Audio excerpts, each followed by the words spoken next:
નમસ્કાર મિત્રો, અત્યારે એક મોટો સમાચાર સામે આવી રહ્યા છે. જી હા મિત્રો, ગબ્બર ઠાકોર તમને ખબર જ છે કે રાજસ્થાનમાં એક શેડ બનાવી રહ્યા છે અને કેમ ખોલવાનો હતો ત્યારે શેડ માટે વેલ્ડિંગવાળા કોઈ હતા નહીં અને અચાનક જ વેલ્ડિંગવાળા ભાઈ અડધી રાત્રે આવીને તેમનું વેલ્ડિંગનું કંઈ કામ કરવું છે તેવું કહીને વેલ્ડિંગ કરી ગયા અને રામાપીરે તેમને પરચો આપ્યો છે તેવું તે કહી રહ્યા છે. આ વિડીયોમાં તમે જોઈ શકો છો કે તે કહી રહ્યા છે કે એ બાઇક ક્યાં ગાયબ થઈ ગયો તે પણ ખબર નથી.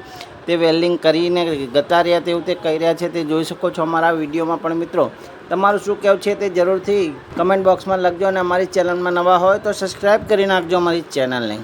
પુરા હું રોમાપીરની સોગન ખાઈને કહું છું. હું પોતે રણુજા હતો. આપણો કારીગર રાતના 3 વાગે થાચો હતો વેલ્ડિંગ કરવા વાળો. બરાબર.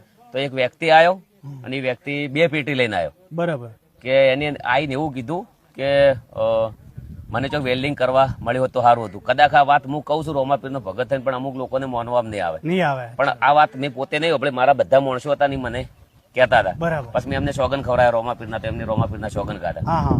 તો એ વ્યક્તિને એવી રીતના શી ખબર હશે કે આ જગ્યા ઉપર વેલ્ડિંગ ની જરૂર છે. કદાચ એ વ્યક્તિ આવે તો કદાચ થોડા ઘણી કોઈક મદદ કરાવે, કોઈ તો દાડે આવે. પણ રાતના 3 વાગે એવી તેને શી ખબર હશે કે આ લોકોને વેલ્ડિંગ ની જરૂર છે અને લોકો થાચા છે.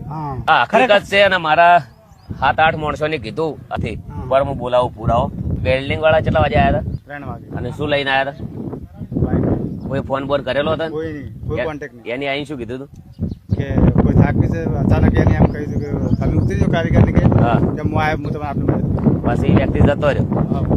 એનો કોઈ કામ પતી ગયું હા. ને એટલે આપોઆપ જતો રહ્યો. શાક રામાપીર ગણું ભગવાનની ઘરે દેર છે, અંધેર નથી.